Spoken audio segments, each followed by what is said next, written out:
Welcome once again to Octane Mobile Gaming. We're deep into the second day of the event, and the event has been quite enjoyable so far. Um, I managed to get 3 copies of the support card. I was quite lucky this week. I got 2 copies of the support card from the support pack and 1 from the collection. So I've used 2 copies to awaken 1 copy twice, and it's quite powerful on the right setup. Did also manage to get a copy of the Swine Lord, which is the event card from the collection. Didn't want that one. I wanted a copy of Daniel, but didn't get Daniel. I got the Swine Lord instead. Is what it is, so no complaining here. So we're gonna have a look at 4 setups that I've been using, and I'm gonna talk you through these setups. So first, we've got the rainbow deck, which I quite like. I enjoy playing the rainbow deck, and this deck consists of 2 copies of Astro, which was the support card, my assault unit, which is the current support card. It's awoken twice, as you can see, and it deals 182 billion damage on the right setup. I've got the Rainbow Overdrive, which is the ultra rare for the rainbow deck. It upgrades and converts rainbow gems. I've got my rainbow gem spawner, which is Daniel. So this is my lightning deal deck, and it's the most powerful of all the decks. I've got the Swine Lord, I've got Endasha, and I've got my assault unit, which is my main damage dealer. I've got the Edge Runner. If I actually put 2 copies of the Edge Runner on this particular setup, then I can actually create a full board of Power Gem 4s, which will enable my assault unit to do 184 billion damage. So it's quite powerful if I get rid of the Swine Lord, which I don't like the card. Don't think it's very good. So this is my next deck. It's Olympus, and the reason why I've called it the Olympus deck is because it's got 2 copies of the Apollo Unsetting Sun, which is my Power Gem spawner. It's from the Attack on Olympus deck. I've got the Swine Lord to dispel fear, my assault unit, obviously, and I've got Marte Thronos to destroy gem, to cleanse any debuff, and to heal. So debuff, as I said, is anything that the boss actually puts on your deck, and a buff is anything on the boss. So my next deck up is this deck with Blazing Condor. It's got Watch Arc, which is for gem spawning and to increase the intensity. It's also got the assault unit, obviously, Ultra Ivor, and last but not least is my Primal Guardian, and those are my 2 Power Gem spawners. It's got 3 copies of the creature relic, and it's got a light scepter to increase the recovery. So first up is my Olympus deck, and all of the decks are intensity dependent. This one, my Power Gem spawner, which is Apollo, has got a 7-turn cooldown, so you want to get your intensity as high as possible, as quickly as possible.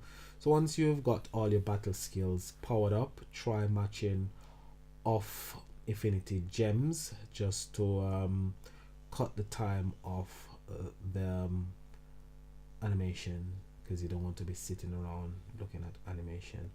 So once you get your intensity to run about 350, 400, then you just activate the battle skill of your Apollo Unsetting Sun. You create a full board of Power Gem 2s and swap your gems, and the boss is dead. So this is the one with Primal Guardian, Ultra Ivor, Blazing Condor, and Watch Arc. And this one, with a full board of Power Gem 3s, you can deal probably about 80 billion damage. It's quite good, not very powerful, but it's a bit quicker than the deck, which is the most powerful of all the 4 decks. because this one has got 3 creature relics. It's got Blazing Condor, and it's got the Watch Arc actually generating the intensity. So the intensity increases quite quickly. And you activate Ultra Ivor, or you can actually activate Primal Guardian first, and then whichever is activated second will actually upgrade the power gems to power gem 4s. You just swap your power gems and the boss is dead. So it's quite effective, quite quick. I use it a lot. I don't use it for the cold bosses. I use it for quick matches where you need to kill the bosses quite quick, so you can actually get MVP. Because if you're not able to kill a boss quite quickly, you won't get MVP. But at least if you get 15% damage, you'll receive your keys and you'll receive quite a bit of trophy. But MVP is what you want. You always want the MVP, so you can finish as high as possible on the solo leaderboard, so you can get as much gems as possible. And I must insist on saving your gems. Try saving as much gems as possible, so whenever network gives us a very good deck, you can actually use those gems to actually invest in getting the cards in that deck. So once your intensity gets up to around about 3 to 400, then you just use your battle skills, swap your gems as I said, and you'll be able to defeat the boss. So next up is my rainbow deck, and it's my favorite of all the decks, but it's not the most powerful. It's the least powerful of all the decks, probably because I've only got one Daniel. If I had two Daniels on it, I'd be able to convert the entire board with rainbow gems, and you'll actually get some of the rainbow gems being upgraded to power gem 2s. Then you could use your rainbow overdrive to actually upgrade those gems, and then you'll probably deal a bit more damage. But as it is, it deals around about 30 to 35 billion damage when the board is filled. Well, you won't get a full board of power gems with only one Daniel, because Daniel can only convert a maximum of 4 columns.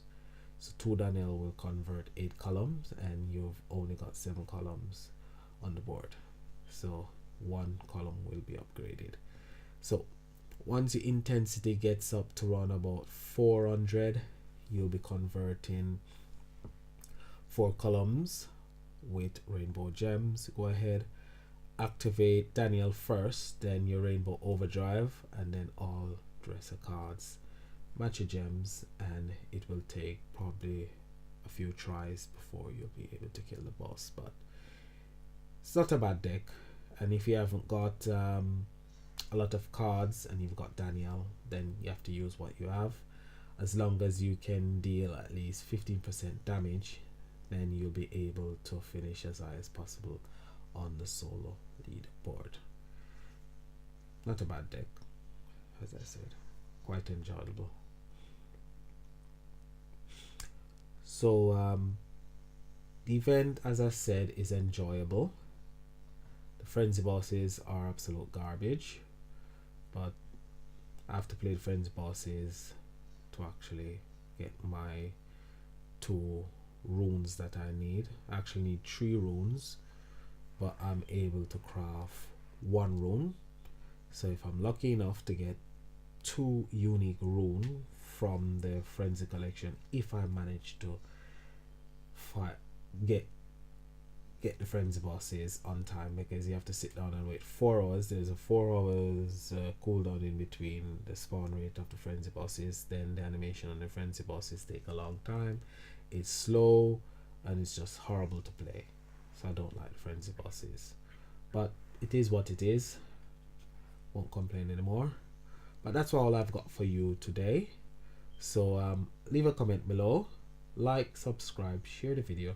Now as always, this is iOctane saying peace and have a great day.